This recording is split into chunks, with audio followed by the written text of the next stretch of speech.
across the Kidron Valley. On the other side, there was a garden, and he and his disciples went into it. Now Judas, who betrayed him, knew the place because Jesus had often met there with his disciples. So Judas came to the garden, guiding a detachment of soldiers and some officials from the chief priests and the Pharisees. They were carrying torches, lanterns, and weapons. Jesus, knowing all that was going to happen to him, went out and asked them, "Who is it you want?" "Jesus of Nazareth," they replied. "I am he," Jesus said. And Judas the traitor was standing there with them. When Jesus said, "I am he," they drew back and fell to the ground. Again he asked them, "Who is it you want?" "Jesus of Nazareth," they said. Jesus answered, "I told you that I am he. If you are looking for me, then let these men go." This happened so that the words he had spoken would be fulfilled. "I have not lost one of those you gave me." Then Simon Peter, who had a sword, drew it and struck the high priest's servant, cutting off his right ear. The servant's name was Malchus. Jesus commanded Peter, "Put your sword away. Shall I not drink the cup the Father has given me?" Then the detachment of soldiers with its commander and the Jewish officials arrested Jesus. They bound him. So Pilate came out to them and asked, "What charges are you bringing against this man?" "If he were not a criminal," they replied, "we would not have handed him over to you." Pilate said, "Take him yourselves and judge him by your own law." "But we have no right to execute anyone," they objected. This took place to fulfill what Jesus had said about the kind of death he was going to die. Pilate then went back inside the palace, summoned Jesus, and asked him, "Are you the king of the Jews?" "Is that your own idea?" Jesus asked, "or did others talk to you about me?" "Am I a Jew?" Pilate replied. "Your own people and the chief priests handed you over to me. What is it you have done?" Jesus said, "My kingdom is not of this world. If it were, my servants would fight to prevent my arrest by the Jewish leaders, but my kingdom is from another place." "You are a king then," said Pilate. Jesus answered, "You say that I am a king. In fact, the reason I was born and came into the world is to testify to the truth. Everyone on the side of truth listens to me." "What is truth?" retorted Pilate. With this, he went out again to the Jews gathered there and said, "I find no basis for a charge against him. But is your custom for me to release to you one prisoner at the time of the Passover? Do you want me to release the King of the Jews?" They shouted back, "No, not him. Give us Barabbas." Now Barabbas had taken part in an uprising. Then Pilate took Jesus and had him flogged.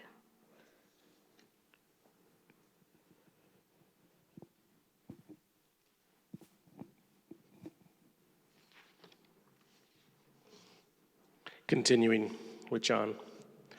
The soldiers twisted together a crown of thorns and put it on his head. They clothed him in a purple robe and went up to him again and again, saying, "Hail, King of all Jews!" And they slapped him in the face. Once more Pilate came out and said to the Jews gathered there, "Look, I am bringing him out to you to let you know that I find no basis for a charge against him." When Jesus came out wearing the crown of thorns and purple robe, Pilate said to them, "Here is the man." As soon as the chief priests and their officials saw him, they shouted, "Crucify! Crucify!" But Pilate answered, "You take him and crucify him. As for me, I find no basis for a charge against him."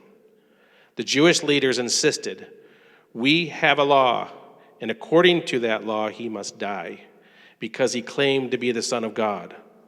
When Pilate heard this, he was even more afraid, and he went back inside the palace. He said, "Where do you come from?" he asked Jesus, but Jesus gave him no answer. It was the day of preparation of Passover, and it was about noon. "Here is your king," Pilate said to the Jews. But they shouted, "Take him away! Take him away! Crucify him!" "Shall I crucify your king?" Pilate asked. "We have no king but Caesar," the chief priest answered. Finally, Pilate handed him over to them to be crucified. So the soldiers took charge of Jesus. Carrying his own cross, he went out to the place of the skull, which in Aramaic is called Golgotha. There they crucified him, and with two others, one on each side and Jesus in the middle.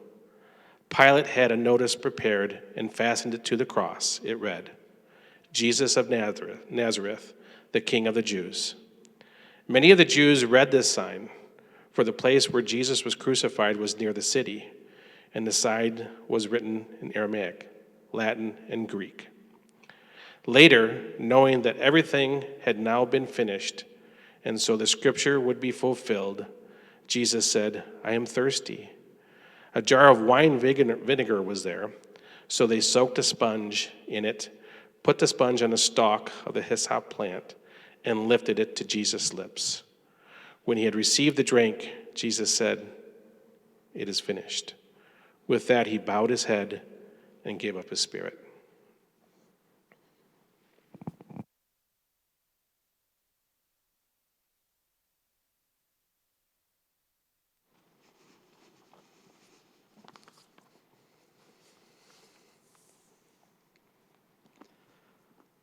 Even just hearing it read the way it's written makes it hard to use the word good as we talk about this story.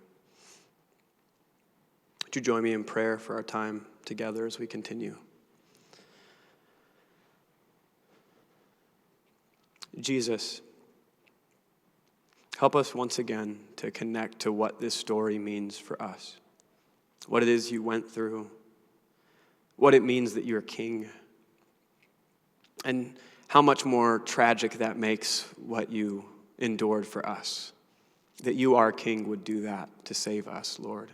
Help us not to miss it. Guide our hearts, guide my words, we pray in your name. Amen.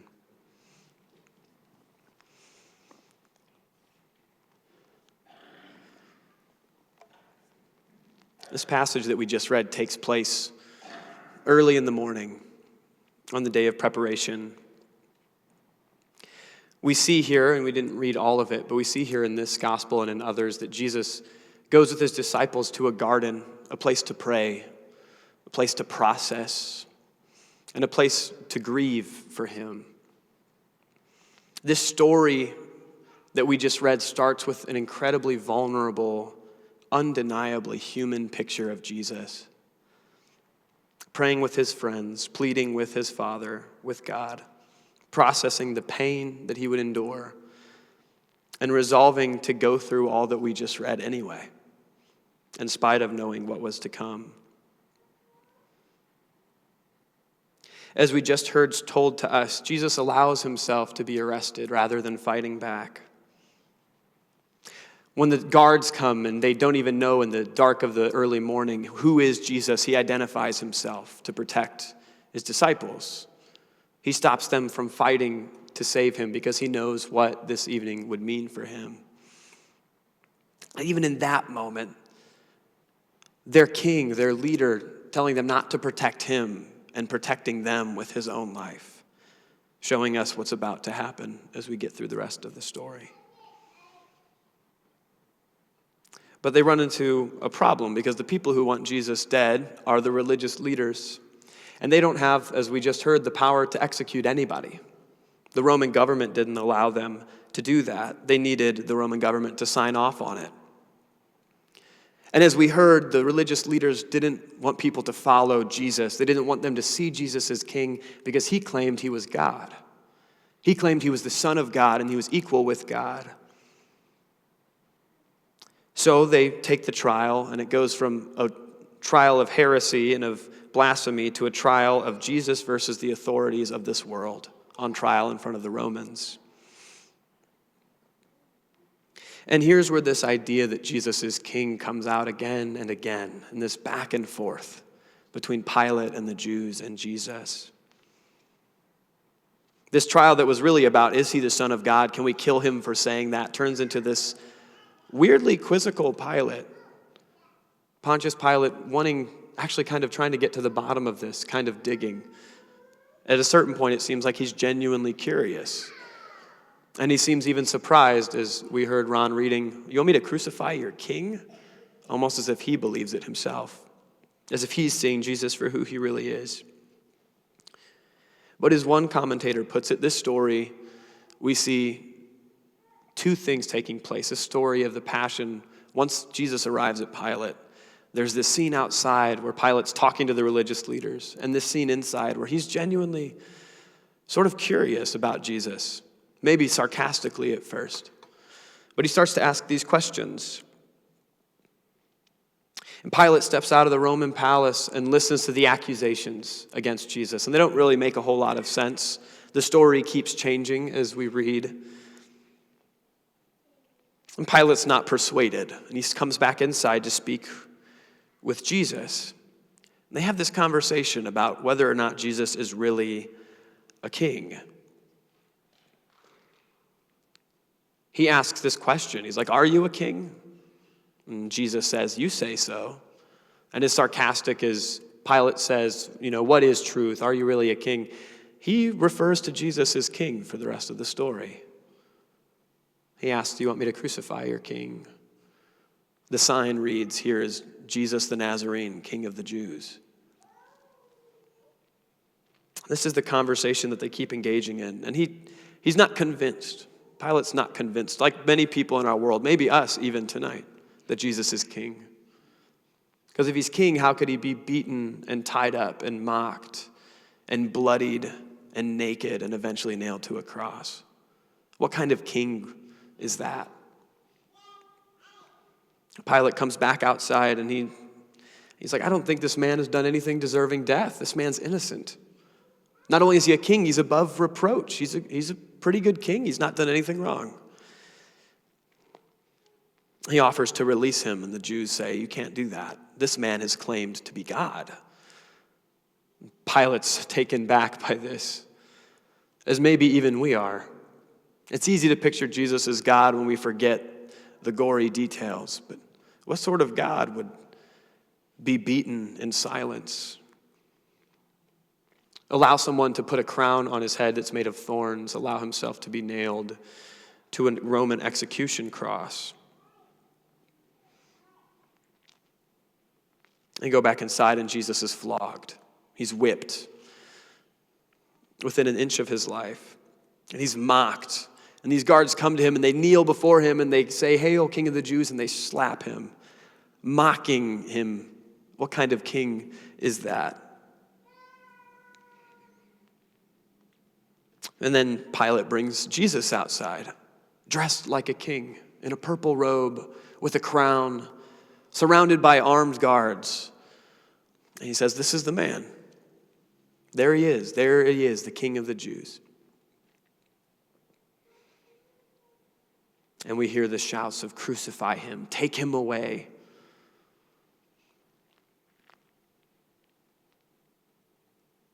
And Pilate wrestles with these questions. When they say that he's the Son of God, he's curious. He's like, "Where did you come from?" It says that he becomes more afraid. It's amazing how, for us, we experience this story. How could a king or a god be nailed to a cross and killed? Wow, what kind of God does that? What kind of God would allow that to happen?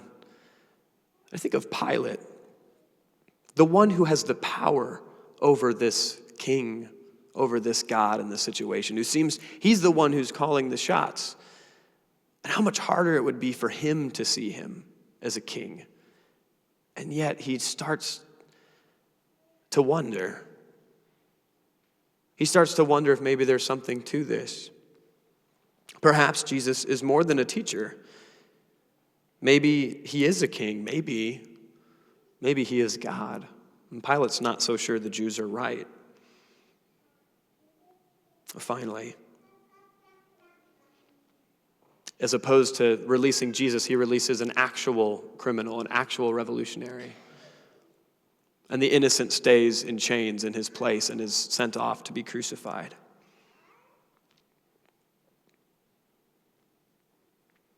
And we didn't read it earlier, but we get this amazing little exchange between Jesus and the Jews, or between Pilate and the Jews as they take Jesus away. He writes on the sign in every language of the day, Jesus of Nazareth. Some translations have Jesus the Nazarene, King of the Jews. And the Jews get upset. The chief priests say to Pilate, don't write King of the Jews. You should write his crime. His crime is saying he claimed he is the King of the Jews. He claimed to be. This man said he's the King of the Jews. And Pilate answers, what I have written, I've written. Did Pilate start to believe that Jesus is King of the Jews? Oh, that may seem insane to us. We think of walking with Jesus, believing in the crucifixion and what that means for us.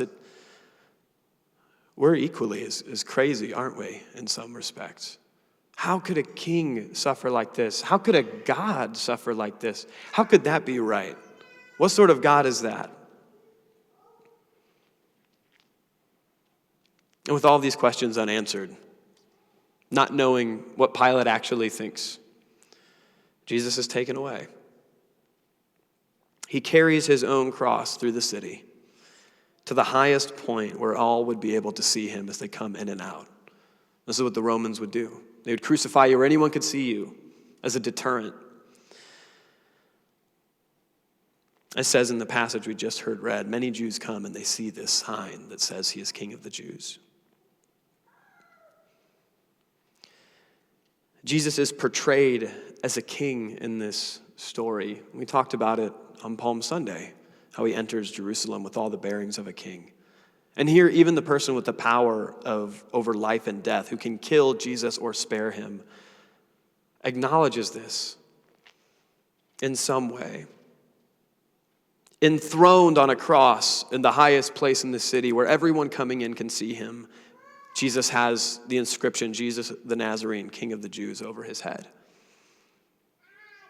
His clothing is so precious, the guards gamble it away because they don't want to damage it. And upon Jesus' request, a soldier even brings him wine on a branch of a hyssop plant, as if someone would bring a goblet to a king sitting on their throne. And finally, Jesus gives up his spirit. He dies. And in other accounts of this story, in the other Gospels, when Jesus gives up his spirit, there is a guard nearby who acknowledges that when he sees the way Jesus dies, he said, this is the Son of God. Jesus is recognized as King and as the Son of God, even in the midst of the most horrific pain we could ever imagine. He says it is finished. And he gives up his spirit.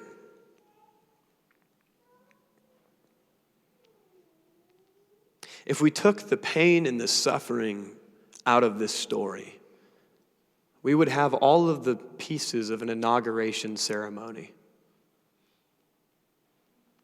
Jesus is crowned by the royal guards, although it's with thorns. Jesus is robed in an amazing, beautiful robe, even if it was just as a joke by the guards. Soldiers come and kneel before him and pay homage and say, you are the king. Even if they're doing it to be cruel and they slap him afterwards. Jesus is given a parade through all of Jerusalem with everyone coming around to watch, even if he has to carry his own cross for it. He's taken up to a high place and he is enthroned, raised up, literally lifted up above everyone around him. And even among the crosses, he's centered between the other two. He's enthroned, even if it is on a Roman cross. And he has a very accurate title of who he is written over his throne. Jesus the Nazarene, the King of the Jews. For the truth of that statement, Jesus is killed. Because all of those things that inaugurate him as king are true and they're real. He is killed. He's killed because he is king, because he is God.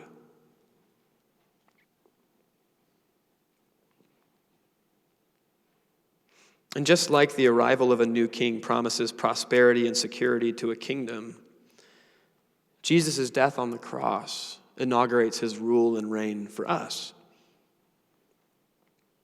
A potential for life and for prosperity and for success and for survival and for abundant life, as John calls it. But unlike other inaugurations and coronations, this is at a great cost to Jesus. Suffering deeply and immensely for us. After he's given up his spirit, Joseph of Arimathea comes to Pilate and asks for the body of Jesus. Him and Nicodemus bury Jesus in a tomb after mixing the chemicals needed to preserve the body. They wrap him in spices and linen. And at the place where he was crucified, there was a garden nearby with a tomb that no one had ever laid in. They place him there.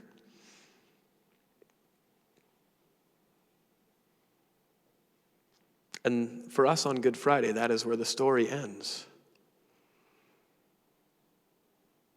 If you've been around the block in church world, you know that that's not actually where the story ends. But for us tonight, watching someone who very clearly is a king, even the cruel things that happen to him just scream that he is our king. Suffering to bring a kingdom that's different for you and for me. This kingdom changes everything. We'll get into more on what that means on Easter Sunday. But in a strange way, the way this story portrays Jesus as king makes his suffering even more unjust, even darker. How could they have missed it? The robe and the crown and being lifted up and the parade. How could they miss the truth hidden in the words of Pilate and on that sign above the cross?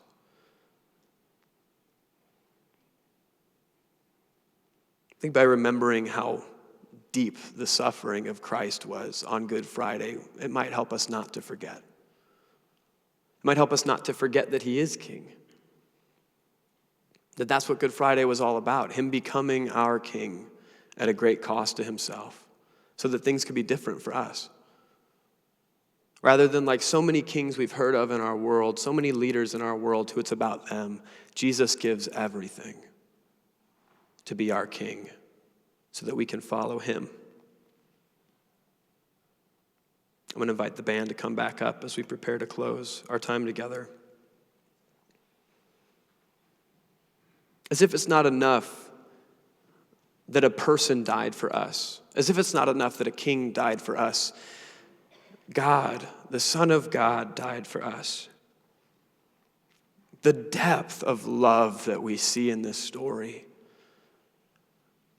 the willingness to suffer so much for you and for me so that we could have a different life. King Jesus gives himself up for us. His greatest triumph is also his greatest suffering. He is our rightful king. And the tragic events of this Good Friday, we call it good because we know what it means. And we don't have to pretend like we don't know what it means. We know that it changes everything.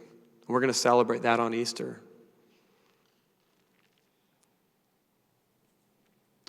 But without skipping to the end, let's take a moment as we sing and reflect on how deep the love of God must be for something like this to be the way he makes his kingdom, for him to be willing to give that much for us.